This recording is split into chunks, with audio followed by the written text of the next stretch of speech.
So our next speaker is Dr. Mariana Atkins, recently awarded her PhD. Yay! Yay! Woo-hoo! UWA School of Earth and Environment. Mariana's talk is titled The Geography of Aging in Perth, Population Dynamics, Policy Responses and the Age-Friendly City Movement. Mariana is a student of Matthew Tom's. So we look forward to hearing about your work. No pressure there, please. Okay, well, hello everyone. As Loretta said, I'm celebrating having got rid of that thesis. And it's actually on the geography of aging in Perth. So as you can imagine, I have so much I want to share with you. But 10 minutes call. Before I start, I'd like to invite you all, this is a bit of a cheat, but on the 20th of October, I will be having a seminar where I will be talking about the findings of my thesis. So I would love to invite all of you at 4 p.m. and there's details to follow. What I will do today is to give you, wait 1 second, Is it turned on? a little taster of the work I've been doing over the past 4 years. So my research is in geography and planning, and I'm particularly interested in how we plan cities for population aging. How do we conceptualize that? How do we deliver it? What I will focus on are, give you a little bit of a background on what I've done in terms of population dynamics, looking at the age-friendly movement, at policy and practice delivering this, and at a small amount of work in aging in rural areas. So, whoopsie. Population dynamics. I started out thinking, okay, so where do old people live? And as a result, I was looking at the spatial and the temporal sort of dynamics of aging across the metropolitan area. And one paper is in the Australian Geographer, and the other, looking at migration, intra-metropolitan migration movements, is in Population, Space and Place. And I'll just tell you a little bit about what's in these papers. Okay. In the first paper, we came up with a methodology, if you will, for how to measure aging in cities. So it's measured either by numeric aging or structural aging, meaning a proportion. And in this matrix, we combine the two to reveal different dynamics of aging. So let me illustrate what I mean by this. And 2011 was the most recent. This is information from my thesis, so I will update it. But in the 2011 census, we can see that aging concentration, a snapshot of where do the over 65 live, we can see that the concentrations are in the city centre and in established retirement centres such as the Southwest and Peel. But by applying a more dynamic, the population aging matrix that looks at both structural and numeric aging, we get a very different story. And the red shows aging growth areas. So over a 10-year period, the areas that are growing or aging the most are in the peripheral parts of the city. And again, in the established coastal areas as well. So it's a different dynamic being revealed. My next question was, well, how do we explain this? What is this about? Is it that people are moving from the center to the periphery? What is the mobility behavior of people? And what I found is that actually aging in place, as I'm sure quite a few of you know, is the most dominant trend. Almost 85% of people didn't move home over a 5-year period. And when people do move, I found that they actually move very locally. They don't make those big moves from the center to the periphery. This has got significant policy and planning implications, obviously. The residential relocation is also very age-specific.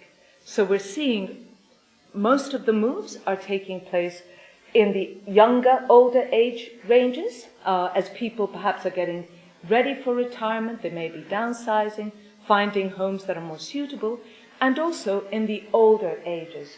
That's when people perhaps are moving in with family or with going into institutional care. And I mentioned the policy and planning implications of this. So where people are living and what their mobility behaviors are has implications on how we plan cities in terms of housing, transport, and services. So this research feeds into that. So one thing I was looking at is the urban form, Perth's urban legacy of sprawl. And we have, as you know, we're very much a car-dependent, low-density urban form. And so now we're overlaying this aging population, particularly in the periphery of areas. And my next question was, how prepared are we for this? And so I looked at policy and I looked at practice. And I'm revealing, I'm showing you here 2 papers that I wrote around this. One is Boomers in Boomtown, and it emerged in, it's published in Planning Boomtown and Beyond. And the other is Creating Age-Friendly Cities, Prioritizing Interventions with Q Methodology. And that's under review currently. So let me just talk a little bit about this. So, oh man, this is, okay. So age-friendly cities. Loretta's already introduced us to the wonderful Daisy. And actually, this needs no introduction. As Loretta mentioned, Perth is one of the early adopters, being involved with it very early on. And it's an excellent example. Now, there's a lot of policy at different scales, from the international, such as the World Health Organization, down to the national and the local, and also across different sectors. There's a lot of policy that intersects with aging. And one of the things I looked at was exactly this, looking at policy documents across scales and sectors to see how does Perth fare. And I sort of did a report card. It sounds a bit presumptuous, but what I was looking at was, what is the policy ideal? In this example, I'm looking at housing. So housing for an age-friendly city, what is the policy ideal? What are we doing really well? And there's lots of examples of what's being done well, and what needs improvement. And afterwards, I looked at some recommendations of ways in which housing can be ameliorated, improved, and also the urban form. Quickly moving on from that, and following on from the work on the policy, was saying, okay, one of the critiques leveled at the age-friendly movement is that very often it's very idealized, and it's hard to know, how do you start to deliver these environments? How do you prioritize interventions? And using a technique called Q methodology, which I will not be explaining right now, it's a little bit more complex. And actually I had some participants from here that participated in this project. I looked at about 24 stakeholders and I asked them, these are expert informants with experience in delivering age-friendly communities. So it was a selective group of people. I asked them how they would prioritize interventions. And there were a whole host of really rich findings that I would love to explain or speak with you at a later point, and it will come out in the paper. So some of the findings were really in terms of planning, spatial planning, creating a compact urban form and consolidating age-friendly housing and capacities, and to capitalize on the existing services and facilities. That's one way, that's a critical leverage point for creating age-friendly communities. Also, creating communities of integration, both physical and social. This was something that appeared across the board. Intergenerational contact, intergenerational urban form and developments was seen as important. And finally, one that I'm bringing out is the importance of planning for the life course. We're not just looking at age-ed friendly. It's actually age-friendly. And that's, again, bringing in the integration, physical, social, all ages. And very quickly, I will end on some other work I've done, looking at, it was for the Wheatbelt Development Commission, we were looking at an integrated transport strategy and seeing how different ways of creating transport solutions can help remote or communities within the Wheatbelt stay connected and access services.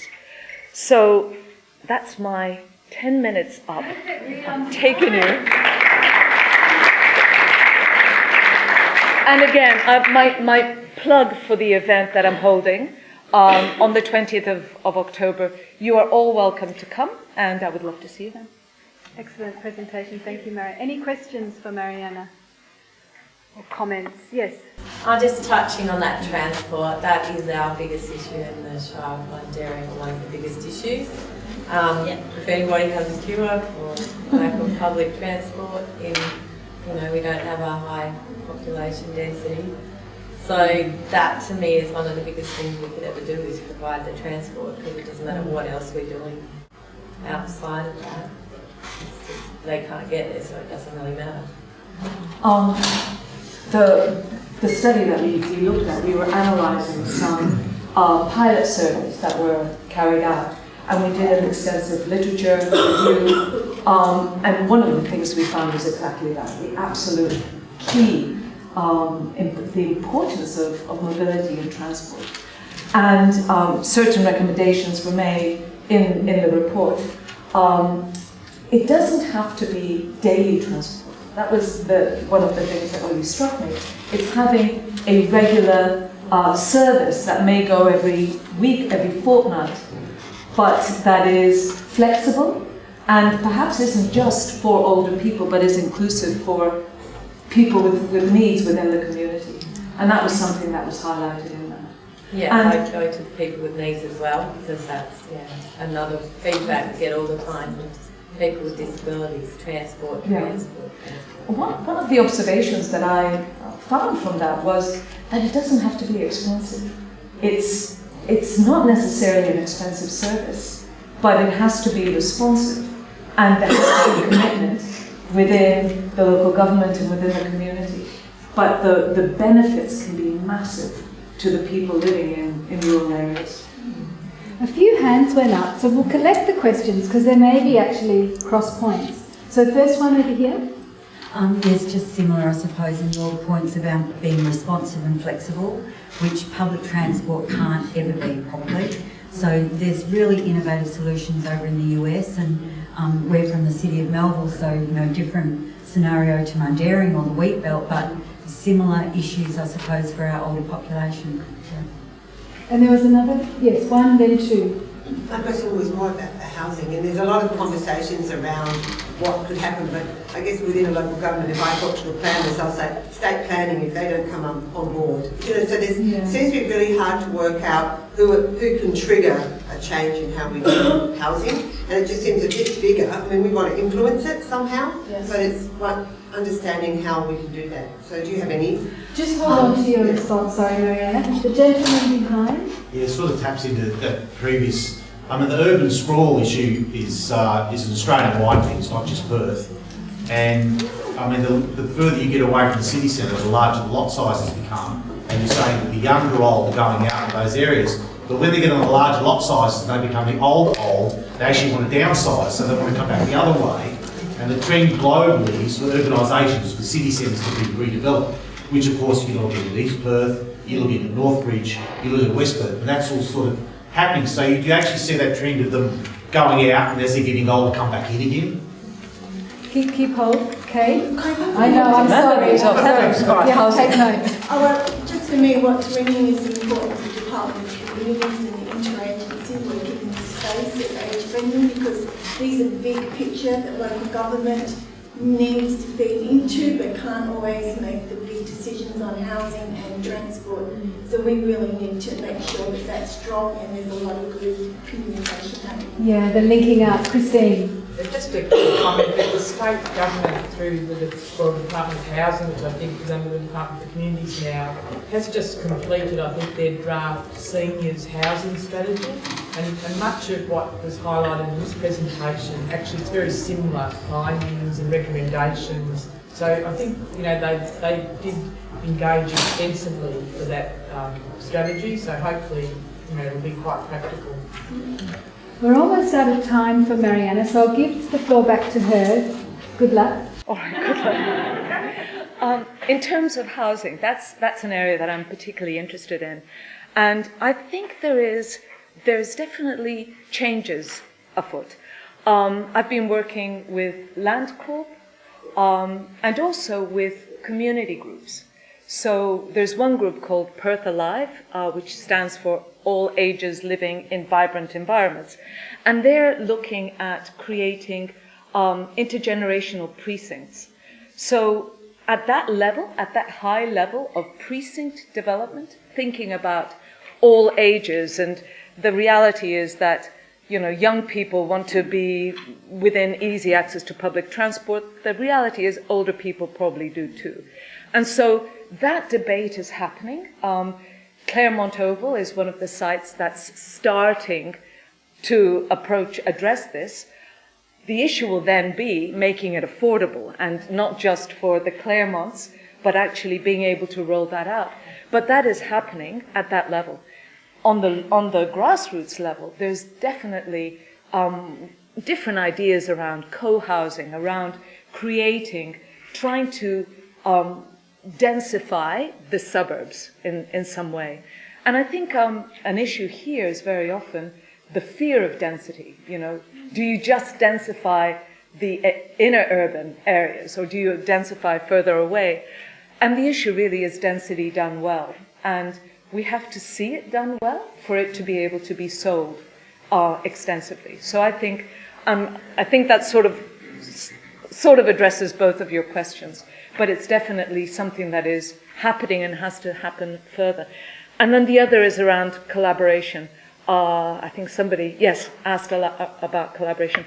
That was definitely one of my findings that came out, that the importance of collaboration amongst government agencies and between groups, that very often people are on the same page, but for different reasons, politics very often, things don't get delivered. So that was an area that needs to further work, certainly. I know there were other questions, but we've got some time during morning and afternoon tea and lunch, so please follow up with Mariana then. But thank you very much for a great presentation.